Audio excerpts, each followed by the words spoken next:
ఓం నమ శివాయ నమ. ఓం దుర్గాదేవాయ నమ. ఓం శ్రీమాత్రే నమ. ప్రజలందరికీ నమస్కారము. 2025 నవంబర్ నెల మేషరాశి ఫలితాలు. ఈ మేషరాశిలో ఉండవలసిన వాళ్ళందరికీ అదృష్టము, జీవితము, లలాటకము, యోగము, నక్షత్ర బలము, జీవిత బలము, స్థాన బలము, పూజ బలము. మరి అమ్మవారు వెలుగు ప్రకారంగా చూసుకుంటే ఈ మేషరాశి వాళ్ళకి గురుదశ మారిన దాని వలన లక్ష్మీ కటాక్షం అనేది ఇలా చేతిలో ఎక్కువగా నిలబడిపోకుండా ఉండటం. మరి ఏ కార్యక్రమం అనుకున్నా, ఏ పని చేయాలనుకున్నా, ఎక్కడికి పోదామనుకున్నా కూడా ఈ మేషరాశి వాళ్ళకి కొన్ని కార్యక్రమాలు దగ్గరకు వస్తున్నాయి, చేతికాడుకు వస్తున్నాయి, నోటికి అందుకోకుండా పోతున్నాయి. మరి ఈ మేషరాశిలో ఉండవలసిన వాళ్ళకి రాహులో నుంచి గురువు, గురువులోంచి కేతువ. ఈ కేతువు బలం వలన వీళ్ళకి ఏ కార్యక్రమాలు చేయాలనుకున్నా కూడా చేతికాడుకు వచ్చినవి కూడా కొన్ని చేజారిపోతున్నాయి.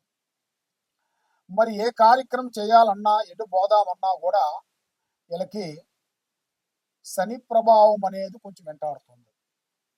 దాని వలన లక్ష్మి నిలబడుకోకుండా ఉండటం, మానసికమైన కొన్ని ఇబ్బందులు కొన్ని ఎదురు కావటం, ఏ కార్యక్రమం చేసినా ఆ కార్యక్రమం బ్రేక్ కావటం, ఇలాంటి సమస్యలు కొన్ని ఎదురవుతున్నాయి.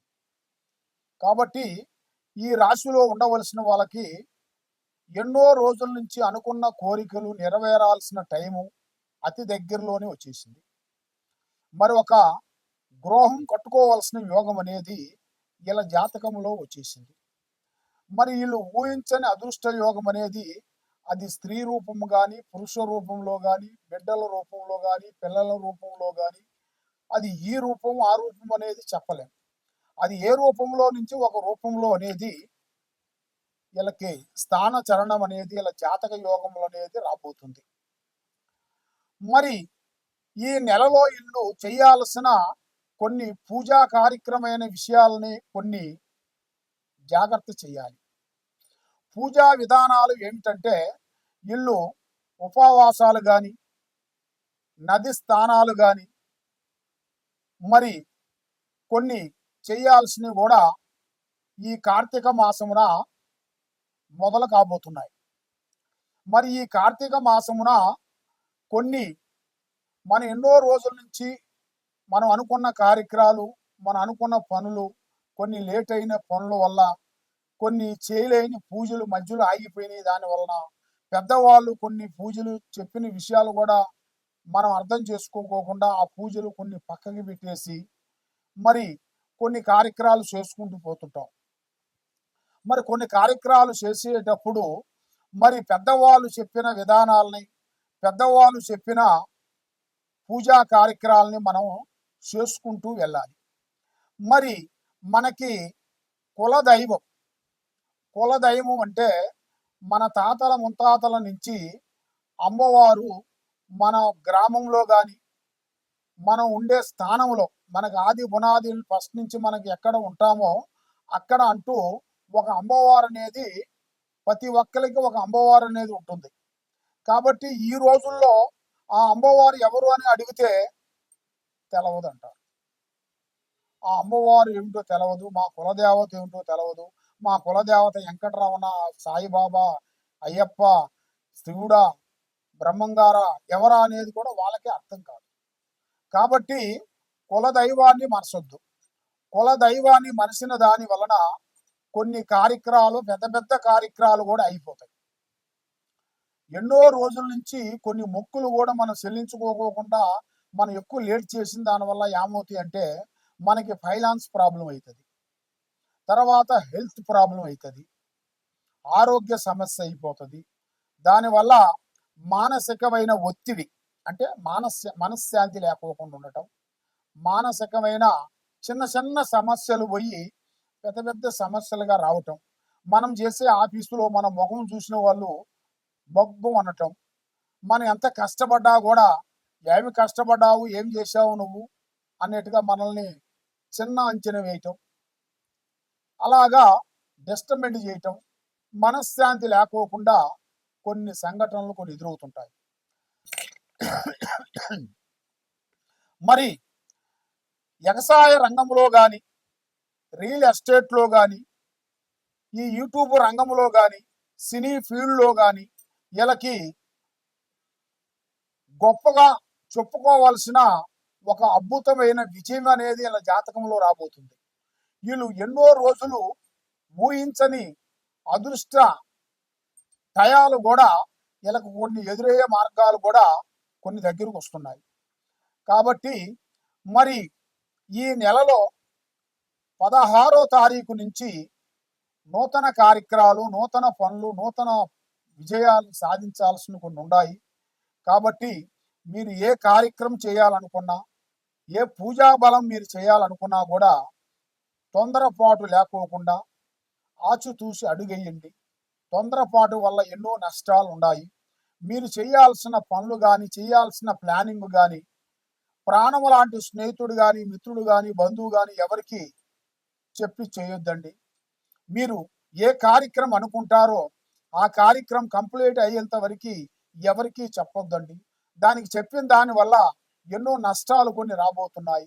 దానివల్ల ఇంట్లో మనశ్శాంతి లేకోకుండా ఉండటం, కుటుంబంలో అన్నదమ్ముల మధ్యలో చిన్న చిన్న సమస్య పోయి పెద్ద పెద్ద సమస్యగా రావటం, అక్కజల్లుల మధ్యలో కొన్ని గొడవలు, భూమి సమస్యలో లేనిపోయిన సమస్యలు కొన్ని రావటం, తర్వాత పెద్దవాళ్ళు సంపాదించిన ఆస్తులు గొడవలు కూడా ఎదురు కావటం, మరి పెద్దవాళ్ళని పట్టించుకోకుండా వాళ్ళని సపరేట్గా పక్కకు పెట్టేసి వీళ్ళు స్వహాశక్తిగా వీళ్ళు పోరాటం చేయటం, అలాంటి సంఘటనలు కొన్ని జరుగుతుంటాయి. కానీ ఏది చేసినా ఏది చేయకపోయినా పెద్దవాళ్ళ ఆశీర్వాదము చాలా ఇంపార్టెంట్. అమ్మా నాన్న ఆశీర్వాదం. కాబట్టి అమ్మా నాన్నని గౌరవించాలి. వాళ్ళ చెప్పిన మాటని వీళ్ళు గ్రహించాలి. వాళ్ళకంటూ ఒక ఆశ్రయం అనగా ఒక ఇల్లు, ఒక గూడు కట్టాలి, ఒక స్థానాల్లో నిలపాలి. వాళ్ళు ఏది చెప్పినా కూడా దాన్ని ఆలోచించి అడిగేయాలి. ఈ విధంగా చేసుకుంటూ వచ్చినట్టుకైతే వీళ్ళకి చేయాల్సిన కార్యక్రమం, అనుకున్న పని, చేయాల్సిన పనులు, ఏ కార్యక్రమం చేసినా కూడా అతి దగ్గరగా వచ్చే మార్గాలు కూడా మీ జాతక యోగంలో చాలా వరకు కనబడుతున్నాయి. మరి ఈ మేషరాశిలో ఉండవలసిన వాళ్ళకి అదృష్ట యోగం అనేది అది అనుకోకుండా వచ్చే యోగం అనేది దగ్గరలోనే కొన్ని కనబడుతున్నాయి. కాబట్టి ఏ కార్యక్రమైనా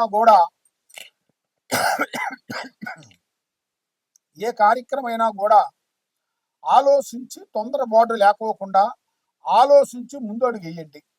కాబట్టి మీరు ఎక్కడెక్కడో జ్యోతిష్యం చెప్పించుకొని నిరాశ చెంది ఉన్నారు. కాబట్టి మీ ఇంట్లో బాగోకుండా, మీ ఒంట్లో బాగోకుండా, మీ పిల్లల చదువులో ఇబ్బంది అయిపోయి మీరు చేసే కార్యక్రమాలు కొన్ని చేతికాడికి వచ్చినవి, కొన్ని వెనక్కిపోవటం, ఇలాంటి సమస్యలతో మీరు బాధపడుతూ ఉన్నారా? ఈ కింద ఉండాల్సిన నెంబర్కి ఒకసారి మమ్మల్ని సంప్రదించండి. కాబట్టి మీ ఇంట్లో ఎలాంటి దోషం ఉన్నా, మీ మీద ఎలాంటి నరదిష్టి ఉన్నా, మీ మీద నరఘోష, చెడు దిష్టి, చెడు ప్రయోగము, అష్టదిబ్బందన, ఇలాంటి కొన్ని గ్రహాశక్తులు మీకు ఎదురైనా కానీ, ఏదో మీరు నిమ్మకాయలు తొక్కటం కానీ, ఎవరో మీ పేరులో పూజలు చేయటం కానీ, ఇలాంటి కొన్ని జరుగుతుంటాయి. అది మీకు తెలవదు. అది మీకు తెలిసే లోపల చాలా వరకు మీరు నష్టపోతారు. కాబట్టి అలా నష్టపోకోకుండా మేము ఈ అష్టదిబ్బందన అమ్మవారు కుబేర చక్ర యంత్రాన్ని పూజ చేసి ఇస్తుంటాం. ఆ యంత్రముని మీ ఇంట్లో కానీ, మీ ఆఫీసులో కానీ, మీ బండిలో కానీ పెట్టుకున్నట్టుకైతే మీ కుటుంబం మీద నరఘోష, నరదిష్టి, చెడుపీడ, చెడు కన్ను, ఎలాంటి ప్రాబ్లం కూడా తొలగిపోతుంటుంది. దానికి మేము కాశీలో నుంచి మా గురువు గారు అష్టదిబ్బందన కుబేర చక్రాన్ని పూజ చేసి ఇస్తుంటారు. మీకు దాంట్లో నుంచి గురుతాయితులు కానీ, యంత్రములు కానీ, దానికి సంబంధించిన కొన్ని పూజ వస్తువులు కానీ మీకు అందజేస్తుంటాము. మీకు ఇంకేమన్నా డౌట్ కానీ, సందేహం కానీ ఏదన్నా ఉన్నా కూడా ఈ కింద ఉండాల్సిన నెంబర్కి మాకు సంప్రదించండి. మీకు ఎలా అవుతుంది ఏమిటి అనేది మీకు ఆ వస్తువుని మీకు కొరియర్ ద్వారాగా మీకు పంపిస్తాము. మీకు ఏ సమస్య ఉన్నా కూడా మాకు ఎమ్మటే ఫోన్ చేసి అడగొచ్చు. సర్వో జనా సుఖినో భవంతు. ఓం నమ శివాయ నమః.